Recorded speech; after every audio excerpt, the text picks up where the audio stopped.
Morning guys, and welcome to the Gumboot garden. It is super early this morning. I think it's maybe 5:30 in the morning. I'm here at the Auckland plant market. We get set up super early just before it gets too busy and crazy because there's a few hundred stalls that come here. Back behind me, if you can even see it, I have my black tent there. Allie has just come to help me unload everything. So I'm gonna go ahead and start setting up the stall. I will try and get a time lapse of it just so you can see what I do to get things set up. I was one of the first stalls to arrive this morning. Allie brought his van down filled with plants and he helped me set up the tent and my tables, but now I am going ahead and I put my tablecloths on, I put my little boxes and things on there, and then I start going tray by tray, deciding what varieties of things I want to put where. So I typically raise up on those boxes some of the stranger varieties of tomatoes. Towards the front of my stall, I also put some eye-catching ones that will draw people in, and then I fill in the rest with all of those other good ones.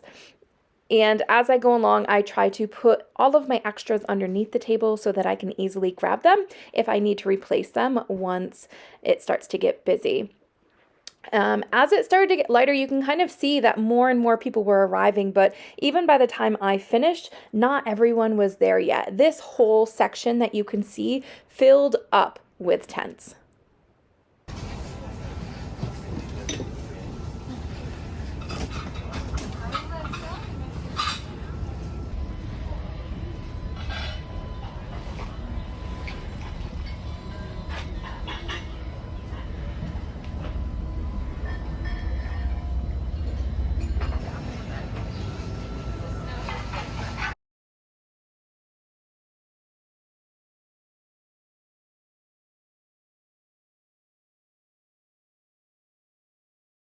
It is almost 8 o'clock now, so it did take a while to get all set up, but the sun is finally up. It's sunny today. It's a little bit chilly, but now that I'm set up, let's just go have a quick walk around to see what else is here.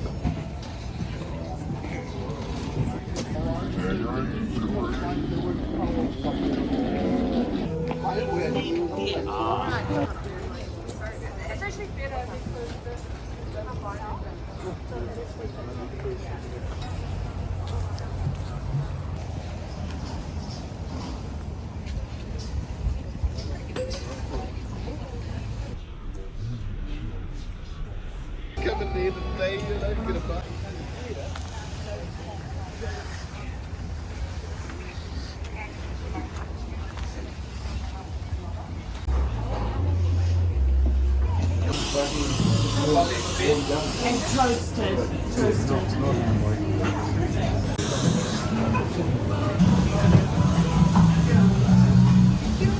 Things were way busier than I could have ever imagined. I sold out of so many different varieties of tomatoes.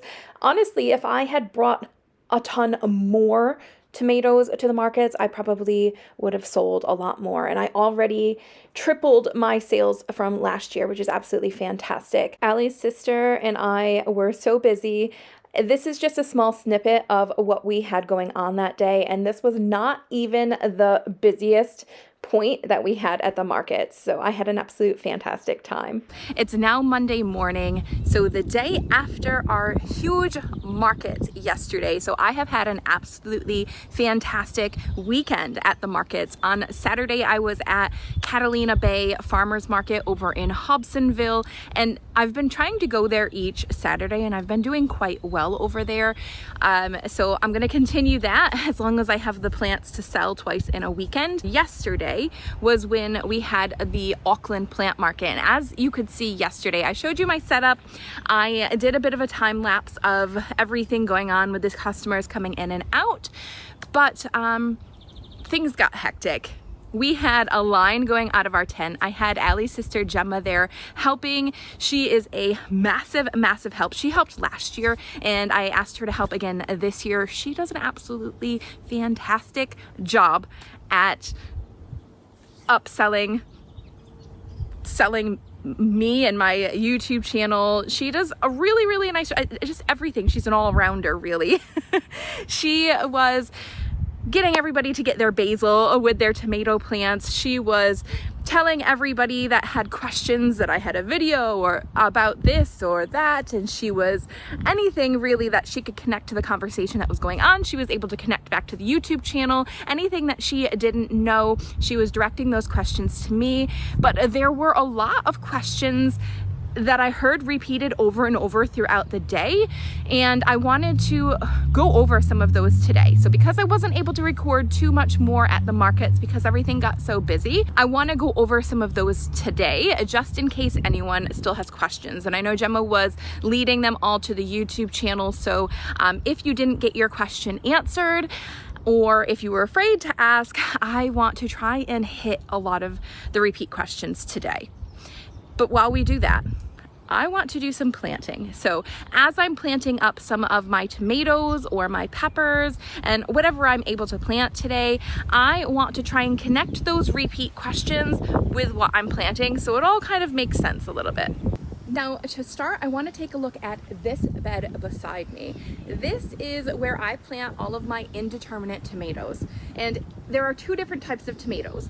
You have your indeterminate variety, which will just keep growing taller and taller and taller throughout the season and will keep putting off fruit throughout the season. But you also have your determinate tomatoes, which will grow to a set height and then they'll stop growing, and they tend to get bushier and put on a lot of their fruits all at one time. So in this bed here, in the direct sun, tomatoes love, love, love sun, so they are going to want 6+ hours of sunlight each day.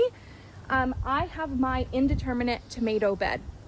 This is just one of many, many setups that you can do for your indeterminate tomatoes. I plant mine in a raised bed. So my raised bed is only about 1 foot high, and that's just so I could put in my own garden soil rather than use the Auckland soil, because that tends to be quite clay-like.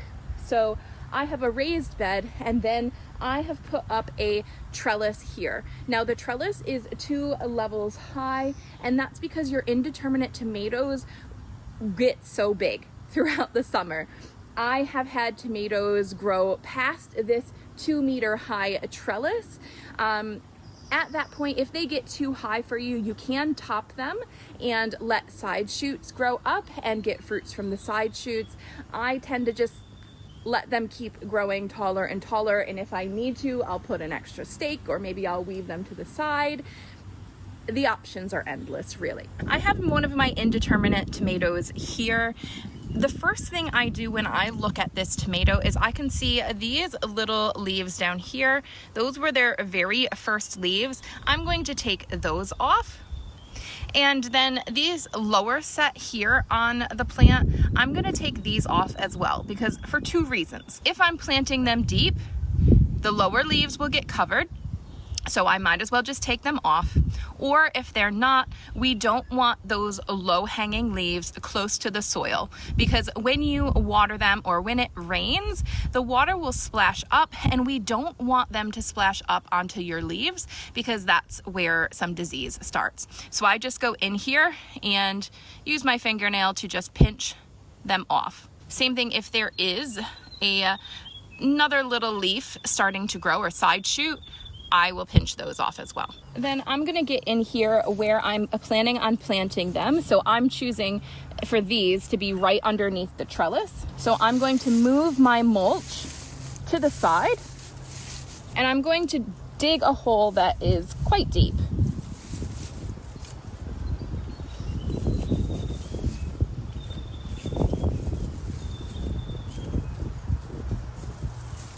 We've got nice, rich, dark soil in here as well, that when you press it, see how it stays together? But you can also ever so slightly put some pressure on it and it falls back. That's exactly how you want your soil. You want your soil that moist where it clumps but easily breaks back apart. I'm going to get my tomato. Perfect root system down here. They're not root bound.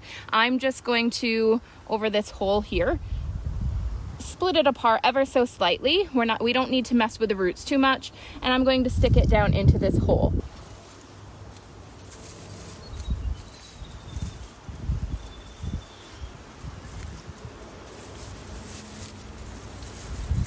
That's your tomato planted. Once it starts to reach this trellis, I will pull it to one side and then I'll start to use twine to tie it to the trellis. But for the moment, I'm just going to move this mulch back around the plant.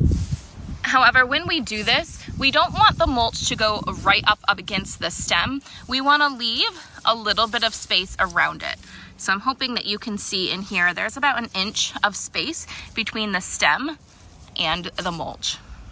And then see how this leaf here is touching the mulch? I'm just gonna actually pinch this off. As far as spacing goes for putting in my next tomato, we can look at putting our next tomato in between 30 to 45 centimeters apart. I am going to plant mine a little bit further. So this right here is about 15 centimeters. If you do this twice, there's 15, there's 30, and here's 45. So on my trellis here, these are going to be about 45 centimeters apart. I do plant them closer, but don't be fooled by what I'm doing because I am trying something different this year. But just know that your tomatoes can go 30 inches apart and they will still be fine as long as they are the indeterminate variety. And again, I'm pinching off those lower leaves and we're going to plant them deep.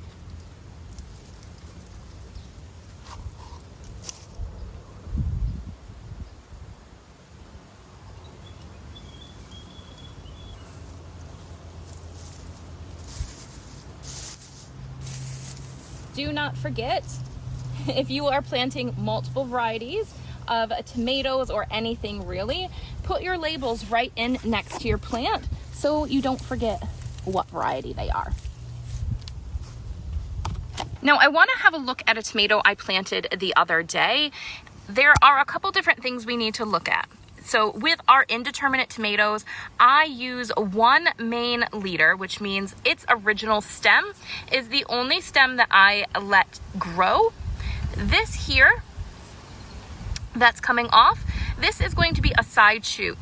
This will end up creating a whole other stem, just like the one we already have. So I just pinch that off. Now, if we look a little bit higher, we've got a few things going on. These are our leaves, obviously. And here is another leaf there. Between the leaf and the main stem, I have a couple things going on. So for one, I have here, oh, it's hard to get to. I don't want to break it off, but right here, this is going to turn into flowers, which will eventually turn into fruit. I want to make sure that we keep this. That is our tomato, our future tomato that's coming.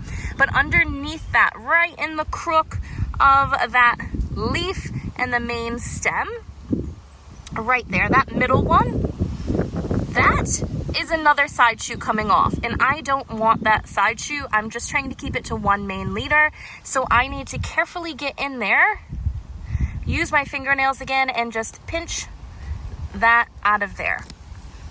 And this I'm just gonna toss out. So every couple days you wanna come out and check your tomatoes and keep that to 1 main leader.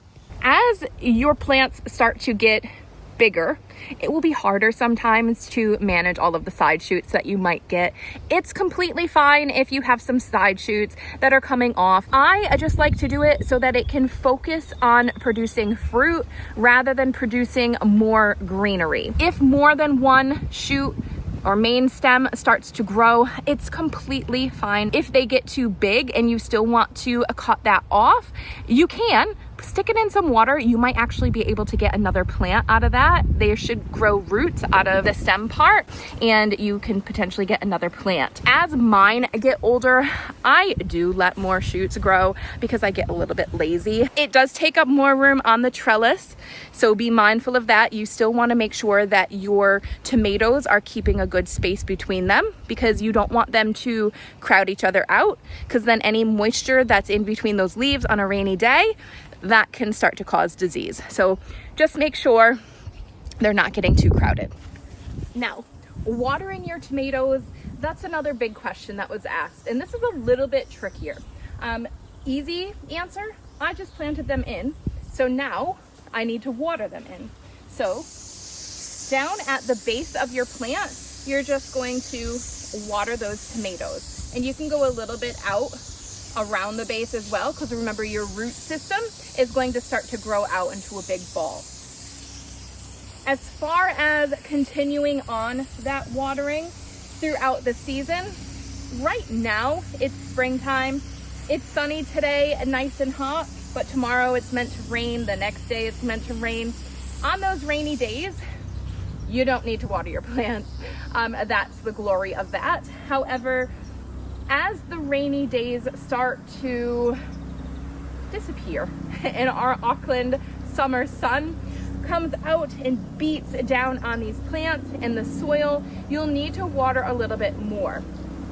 If you have uncovered soil, and by uncovered I mean if there was no mulch here, your soil is bare, there are no plants covering it from the sun, your soil is going to dry out very, very quickly. And you need to make sure that you're watering each and every day, preferably in the morning time before the height of the sun or the hotness of the sun comes out. You can also water them in the evening. That would be the second best time. So then they have that water overnight, but it also can be a little bit tricky because if it stays too moist, it can cause some can cause some disease on the plants. So morning is best, evening is second best, or just any time you're available to water is also better than not watering. I have mulch down on my soil, especially since it's bare at the minute without any plants being in here. This helps hold in moisture for longer. So I don't necessarily have to water my plant beds every single day because I have the soil covered. So in the heat of the sun, I might only have to water my beds 3 or 4 times a week. But again, I'm getting tons and tons of sun during the day, so I am still always checking to make sure that my soil isn't getting too dry. So the way that you can do this, and this is always a good way to check, is to just stick your finger into the soil. If your finger feels moist when it comes out, then you've got enough water. Woo! Freaking wasps. Then you've got enough water for your plants. So you want to stick your finger in, and as long as, I don't know, half to 3/4 of your finger still feels moist, then that's good. If it feels dry when it comes out, you need to water. That's the best way to tell whether you need to water your plants or not, because there are so many different things that vary. Obviously, as you get closer or as you get further into the summer, you need to be watering your plants more. If your soil's uncovered, you need to be watering your plants more. If you are planting in containers, you definitely need to be watering your plants every day. The soil will dry out much, much quicker in a container. But again, if it's raining, you probably don't need to water your plants as much. If the temperatures drop cooler, or as we go into autumn, you don't need to water your plants as much. But the hotter your temperatures are, the more that it's out into the sun, the more that your soil is exposed to the sun, the more that you need to water your plants. But do the finger check. That's the best answer.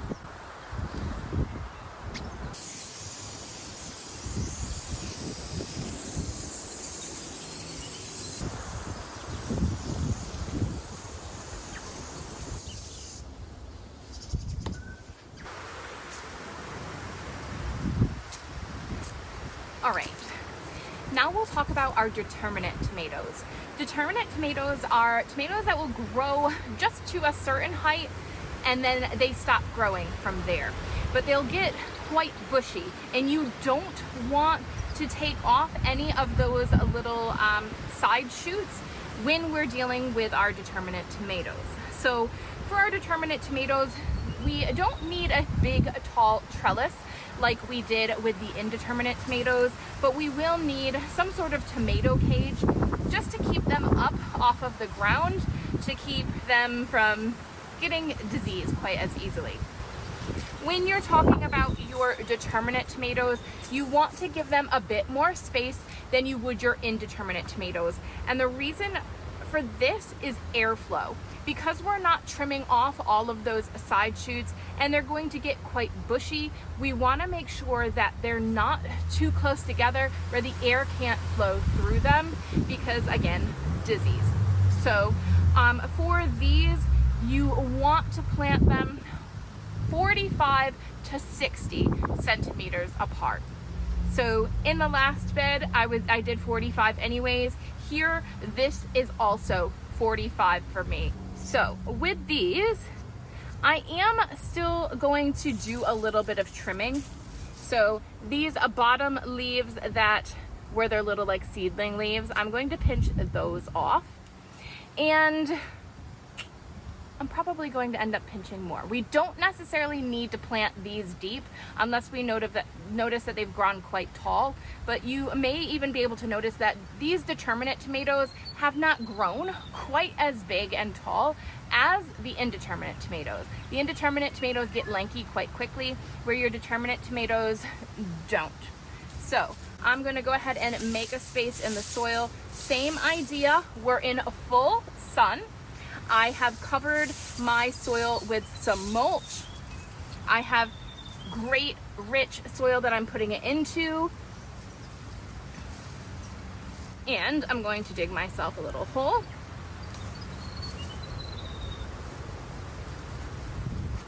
We wiggle them out of here. Again, great root system. I don't really have to worry about anything. I just rustle the bottom a little bit and I stick them in. When you're planting them, you do want to make sure that the soil is filling in any of the gaps around the seedling that you're putting in. Now, this is still too small where I'm not going to put my tomato cage around it yet. If you choose to, you can put your tomato cages on now. I just tend to wait a little bit longer. Yeah, there's no real reason for it except for I just like to get my plants in, and then later on when I'm walking around the garden having a look and watering and things, I will put the tomato cages on. But for right now, we're just gonna put these into the soil. This one is quite low down to the ground. I'm gonna move my mulch in, but I need to be a little bit more careful because these leaves are lower. So let's flip them up a little bit, see what's happening. I'm going to pinch off the leaves. So we don't want to pinch off side shoots. We only want to pinch off leaves. The leaves we do want to trim with our determinate tomatoes because if they are getting too bushy, again, the airflow issue we want to worry about. So we can take off excess leaves down towards the bottom, or as they grow taller, we can just keep trimming off all of those excess leaves. You do want to leave enough where it is able to get energy, the sun's energy, into the plant, but you don't need a ton where it's going to crowd it all out. So I've just pinched off that one bottom one. I might pinch off this one as well. And then a couple of these end bits that are just touching the mulch. And then I'm going to do the same thing over here. With these determinate tomatoes, these are typically either your compact container tomatoes, your compact container tomatoes, or primarily they are your sauce tomatoes. Because they're all coming off at one time, it makes fantastic tomatoes for sauce because you get a whole big glut to make a whole big pot of sauce. So that is primarily what your larger sized tomatoes that are determinate plants are good for. In this case here, this is a Scoresby dwarf. It is, I believe, a beefsteak tomato, but a lot of times this is when you see like your Roma tomatoes, they are determinate. There we go. So I'm going to continue to plant my determinate tomatoes, and once I have finished planting all of them in, that's when I'm going to water them all in. But if you have any other questions as far as indeterminate or determinate tomatoes go, just put them down in the comments below. I am eventually going to be doing a basics how to grow your tomatoes, and hopefully I can go a little bit more in depth with any of the other questions that you might have. So yeah, if you do have more questions about that, put them down in the comments so I can answer those for you. We've popped up to the greenhouse now because besides a ton of tomato questions, there were also questions about eggplant. So I have here some of the eggplant. So there are two different varieties that I'm growing this year. There's the Black Beauty eggplant, which are those big ones that you find at the supermarket, or there are a ping tongue. So ping tongue are an Asian eggplant. They are long and skinny. These are quite popular here in Auckland. They actually are more popular sellers than the Black Beauty, from what I've found at least. So the question that I'm always getting with eggplant is, I don't have any luck with them. I don't know. How do you even get them to grow? Do they even grow here? They do. I have grown them and got beautiful, beautiful eggplants. There are two tricks to getting your eggplants to fruit beautifully. The first thing that you want to do is put them where they're going to get as much sun as possible. And that means 6+ hours, but as many of those pluses as you can get is even better. They love the sun. They love the heat. The second thing is to make sure they are getting a lot of nutrients. So this means two things. This means when you plant them into the soil, you want your soil to be very rich in nutrients. The second thing you want to do is make sure that you are fertilizing them throughout the season. As far as having a rich soil, what that means is, if you're living in the Auckland area, you might not want to grow them in ground. You might want to grow them in pots or in a raised bed. If you're growing them in pots, I would suggest getting a really nice potting mix. Here in New Zealand, I use the Gold Coat potting mix and it works beautifully. Okay, if you are planting them in the soil, and say you're working with a raised bed that is already existing, at the beginning of the season, so right now, if you haven't amended your soil bed or your soil yet, or your garden beds yet, get down some sheep pellets and get down some fresh compost.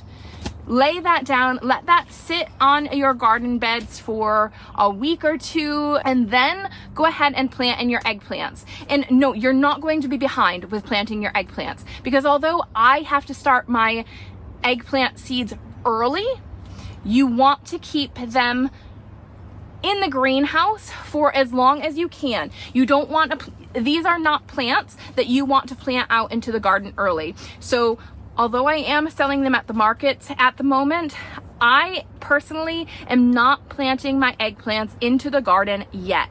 They are going to be one of the last things that makes it into the garden.